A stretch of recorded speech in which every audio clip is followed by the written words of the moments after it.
Hello guys, स्वागत है आपका अपने कॉलेज में। और आज हम पढ़ेंगे एक बहुत ही इंटरेस्टिंग टॉपिक के बारे में जो कि है हीप सॉर्ट। अभी तक हम हीप्स पढ़ चुके हैं, हमें पता है मैक्स हीप क्या होता है, मिनी हीप क्या होता है, हमने हीप्स को कोड भी कर लिया है। तो अब देखते हैं क्या हम हीप्स के द्वारा सॉर्टिंग कर सकते हैं। जी हाँ, बिल्कुल कर सकते हैं। तो एक एरे लेते हैं। तो सबसे पहले हम इस एरे को बाइनरी ट्री बना लेंगे। अब हमें पता है बाइनरी ट्री कैसे बनाते हैं। कोई इंडेक्स है तो उसका लेफ्ट चाइल्ड होगा 2 इंटू इंडेक्स प्लस 1 और राइट चाइल्ड होगा 2 इंटू इंडेक्स प्लस 2। ऐसे करके हमने इसका बाइनरी ट्री बना लिया। अब इस बाइनरी ट्री को मैं मैक्स हीप में कन्वर्ट करूंगा। और वो हम कैसे करेंगे? हम लास्ट नॉन लीफ नोड पकड़ेंगे और उस पर हीपीफाई डाउन फंक्शन लगा देंगे। बेसिकली हम इन सब ट्रीज को मैक्स हीप बनाते चले जा रहे हैं। फॉर एग्जाम्पल, हमने लास्ट नॉन लीफ नोड ली जो कि है 21, उस पर हमने हीपीफाई डाउन लगाया तो ऑलरेडी मेरा 19 21 से छोटा है तो मैं स्वैप नहीं करूंगा। मेरा नॉन लीफ एलिमेंट है 30 के दो बच्चे हैं और दोनों में से मैक्सिमम कौन है? 18 इज नॉट ग्रेटर देन 30, सो हम स्वैप नहीं करेंगे। हमारा नेक्स्ट एलिमेंट है 10 में हम हीपीफाई डाउन लगाएंगे और हम उसके दो बच्चों से कंपेयर करेंगे जो कि है 30 और 21। उसमें से मैक्सिमम है 30, सो 30 इज ग्रेटर देन 10, सो हम स्वैप कर देंगे। फिर से हम 10 की नई पोजीशन आई, उसके दो बच्चे कंपेयर करेंगे, एक है 15 और एक है 18।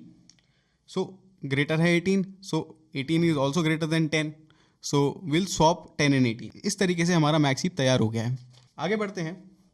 अब इसकी एरे रिप्रेजेंटेशन होगी ये। मैक्स हीप तो आ गया, अब सॉर्टेड एरे कैसे आएगा? अब हम क्या करेंगे, एक एक करके एलिमेंट्स को निकालते चले जाएंगे और लास्ट वाले एलिमेंट से स्वैप कर देंगे। अभी हमारे टॉप पे एलिमेंट है 30, तो हमने 30 को निकाला और लास्ट एलिमेंट जो कि है 19 उससे स्वैप कर दिया। अब 19 ऊपर आ गया, 30 नीचे आ गया। अब हम क्या करेंगे, उस 19 पे हीपीफाई डाउन लगा देंगे और उसको सेकेंड लास्ट एलिमेंट तक लेके चले जाएंगे, उसके हीपीफाई डाउन फंक्शन को। सो जब हम उसको लेके जाएंगे तो हम उसके सिमिलर प्रोसेस कर रहे होंगे हीपीफाई डाउन का, तो हमारा नया हीप ये आ जाएगा। सो अब हम नेक्स्ट पॉप करेंगे एलिमेंट जो कि है 21 और उसको लास्ट एलिमेंट से स्वैप कर देंगे। अब मेरा लास्ट एलिमेंट है 10, क्योंकि 30 को जब मैंने रख लिया तो साइज डिक्रीज करता चला गया। जब ये हुआ स्वैप, उसके बाद मैंने 10 के ऊपर हीपीफाई डाउन लगा दिया तो हमारा कुछ हीप ऐसा बन के आ जाएगा। फिर हम यही प्रोसेस करते जाएंगे और हमारा सॉर्टेड एरे हमें मिल जाएगा। आई होप आपको प्रोसेस समझ में आ गया है। अब हम देखते हैं इसको कोड कैसे करते हैं। सबसे पहले मेरे मेन फंक्शन में मैं साइज ऑफ द एरे ले लूँगा। देन हम एक कंटेनर लेंगे जिसमें हम सारे एलिमेंट्स स्टोर कराएंगे। उसको मैंने वेक्टर ले लेता हूँ। तो इनपुट कर रहा हूँ मैं सारे एलिमेंट्स देन सिंपली एक हम फंक्शन बनाएंगे हीप सॉर्ट का जो हमें सॉर्ट करके दे देगा एलिमेंट्स। उसमें मैंने ए पास कर दिया है। अब हम हीप सॉर्ट का फंक्शन बनाते हैं। वॉइड होगा इसका return type, void heap sort और वेक्टर इंट बाय रेफरेंस हम ले रहे हैं इसे।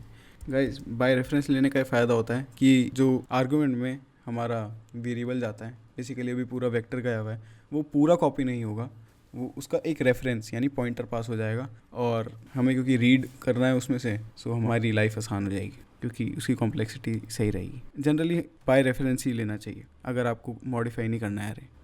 Int n equals to a dot size. Then हम क्या करेंगे, हम एक लूप लगाएंगे from the last non leaf element और उस पर हीपीफाई कॉल कर देंगे। उससे क्या होगा, वो एक मैक्स हीप में कन्वर्ट हो जाएगा। और फिर जब मैक्स हीप में कन्वर्ट हो जाएगा तो हमें पता ही एल्गोरिथम क्या लगाना है कि टॉप को हटाएंगे और जो लास्ट वाले एलिमेंट होगा उसको उसकी जगह डाल देंगे एंड देन हीपीफाई डाउन कर देंगे। Let's start. For int i equals to, और जो फर्स्ट नॉन लीफ नोड का एलिमेंट होता है उसकी वैल्यू होती है n/2 - 1, right. And i greater than equals to 0 करना पड़ेगा and i minus minus. Then इसमें सिंपली हीपीफाई कर देंगे हम। अभी हम हीपीफाई का कोड लिखेंगे। क्या होगा, एरे मतलब वेक्टर पास करूँगा, एक लास्ट एलिमेंट जो जहाँ तक काम करना है वो पास करूँगा और i पास कर दूँगा।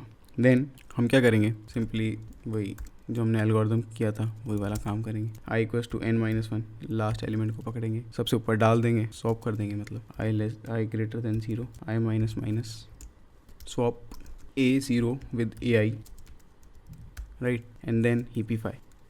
एंड इस बार हीपीफाई क्या होगा सोचिए, एरे तो मतलब वेक्टर तो जाएगा ही जाएगा। अब i तक हमें हीपीफाई करना है खाली, और स्टार्टिंग इंडेक्स क्या है मेरा 0, राइट। तो अब हम हीपीफाई फंक्शन बना लेते हैं।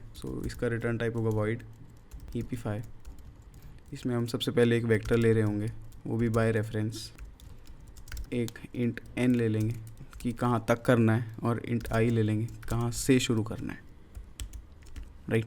सो इंट एक मैक्स इंडेक्स वेरिएबल बनाते हैं जो कि स्टोर करेगा मेरे मैक्सिमम इंडेक्स को। बेसिकली हमें लेफ़्ट या राइट से स्वैप करना होता है, तो कहाँ से स्वैप करें, हीपीफाई डाउन वाली चीज़ में। सो मुझे पता है मेरे लेफ़्ट चाइल्ड का इंडेक्स होता है 2 × i+1 फॉर 0 इंडेक्सिंग, एंड जो मेरा राइट चाइल्ड होता है उसका इंडेक्स होता है 2 × i+2। अगर मेरा लेफ़्ट चाइल्ड एग्जिस्ट करता है, जो लेफ़्ट चाइल्ड का एलिमेंट है वो बेसिकली मैक्स इंडेक्स वाले एलिमेंट से ज़्यादा है, तो मैक्स इंडेक्स को मैं अपडेट कर दूंगा। यही कहानी मैं राइट चाइल्ड के लिए भी करूंगा, जिससे कि मेरे को पता चल जाए कि मैक्स इंडेक्स है किस एलिमेंट का, पेरेंट का है, लेफ़्ट चाइल्ड का है या राइट चाइल्ड का है। So if l is less than n and like a of l is greater than a of max index, then update my max index, max index equals to l। और अब क्योंकि अगर ऐसा हुआ तो l बन जाएगा, अगर नहीं हुआ तो i ही रहेगा। अब हम ये वाली चीज़ हम राइट पे भी लगा देते हैं, भाई राइट चाइल्ड एग्जिस्ट करता है और राइट पे जो एलिमेंट है वो ज़्यादा है element at max index, so simply update max index, और इसकी जो वैल्यू हो जाएगी वो हो जाएगी मेरी राइट चाइल्ड के इंडेक्स के बराबर। अब मुझे स्वैप कब करना है, जब मेरा parent is not the max index, right, क्योंकि कोई मेरा ऐसा बालक है जो मुझसे बड़ा है। So if max idx is not equals to i, then swap करना है हमें किस किस को, ai और एलिमेंट एट मैक्स इंडेक्स, और हीपीफाई कॉल कर देना है रिकर्सिवली। कहाँ से कहाँ तक, n तक तो करना ही है, और मैक्स इंडेक्स से कहानी मेरी अब शुरू हो जाएगी। सो हमने कोड तो कर लिया है, सो इसको रन करके देखते हैं। इनपुट ले लेते हैं 6, और एरे जो हमें सॉर्ट चाहिए उसकी वैल्यूज ले लेते हैं 4 5 3 2 6 1। सो सेव करते हैं और इसको रन करके देखते हैं। ओके, अभी हमने कुछ आउटपुट नहीं किया, तो हम अपना जो सॉर्टेड एरे आएगा उसे आउटपुट भी करा लेते हैं, rep i0n। अब ये जितने भी फंक्शंस हैं rep वगैरह, ये हमने मैक्रोज बना रखे हैं जिससे कि हमारी जो कोडिंग हो वो थोड़ी फास्ट हो जाए, क्योंकि जनरली कम्पिटिटिव प्रोग्रामिंग में हमें इतना टाइम नहीं होता कि हम फॉर वॉर लिखें, और उसमें बहुत टाइम जाता है। तो इट्स बेटर कि आप मैक्रोस वगैरह बनाएं। ये हमने वीडियो पहले भी डाल रखी है, बेसिकली इसका नाम था एडिंग स्निपेट्स, सो आप वो जाके देख सकते हैं, और उसका लिंक हम डिस्क्रिप्शन में भी डाल देंगे। सो अब एक बार इसे सेव करते हैं और रन करके देखते हैं। सो जैसे कि हमने देखा हमारे पास अपना सॉर्टेड एरे आ चुका है। आई होप आपको वीडियो में सब कुछ समझ में आ गया है। तो ऐसे ही कोडिंग करते रहिए, अपनी कोडिंग स्किल्स को इम्प्रूव करिए, नए नए एल्गोरिदम सीखिए। हम मिलते हैं आपसे नेक्स्ट वीडियो में, तब तक के लिए हैव अ गुड लक, टाटा, बाय बाय।